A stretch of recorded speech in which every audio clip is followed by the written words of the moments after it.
आज अदन की वाटिका जिसे परमेश्वर ने आदम और हवा के रहने के लिए बनाया था। जब आदम और हवा ने भले और बुरे के वृक्ष का फल खाकर पाप किया तब परमेश्वर ने उन्हें उस वाटिका में से निकाल दिया और वहाँ पे कुरूबों को नियुक्त किया।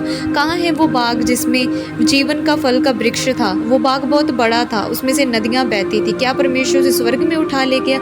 अगर परमेश्वर उसे स्वर्ग में ले गया होता तो आज अहद का संदूक भी स्वर्ग में होता, क्योंकि मूसा ने जब अहद के संदूक को बनाया तब उसने उस संदूक को देखकर बनाया जो स्वर्ग में है। इसी रीति के साथ प्रकाशित वाक्य 2 उसके 7 आयत में लिखा, जो जय पाए मैं उसे उस जीवन के वृक्ष में से खाने को दूंगा जो परमेश्वर के स्वर्ग लोक में है, उस फल में से खाने को दूंगा। यानी कि एक जीवन का वृक्ष जो है स्वर्ग लोक में भी है और एक जीवन का वृक्ष इस धरती पर भी है, जो कि उस अदन की वाटिका में था।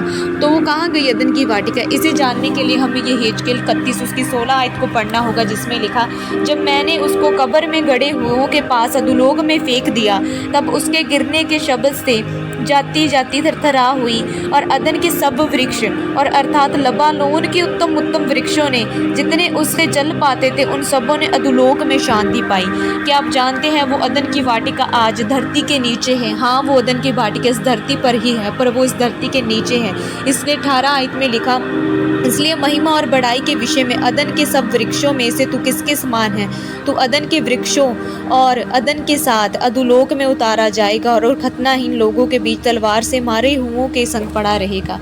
वो अदन की वाटिका जिसमें परमेश्वर ने जीवन का वृक्ष लगाया था वो इस धरती के नीचे है। इस धरती के नीचे बहुत से कमरे हैं, मंजिलें हैं। इसी के नीचे क्रस्ट और मेंटल के बीच में, जिसे कि मोनोरोविक डिस्कंटिन्यूटी बोलते हैं, तो परमेश्वर इस धरती के ऊपर 1000 साल के लिए फिर से राज्य करने के लिए आएगा। जकरिया उसकी 14 उसकी 4 आयत में लिखा है कि उस दिन वह जैतून के पर्वत पर पाँव रखेगा जो पूरब की ओर यरूशलेम के सामने है। तब जैतून के पर्वत पूरब से लेकर पश्चिम तक बीचों बीच से फटकर बहुत बड़ा खड्डा हो जाएगा। तब आधा पर्वत उत्तर की ओर आधा दक्षिण की ओर हट जाएगा। तब परमेश्वर उस अदन की वाटिका को उस धरती के नीचे से निकालेगा।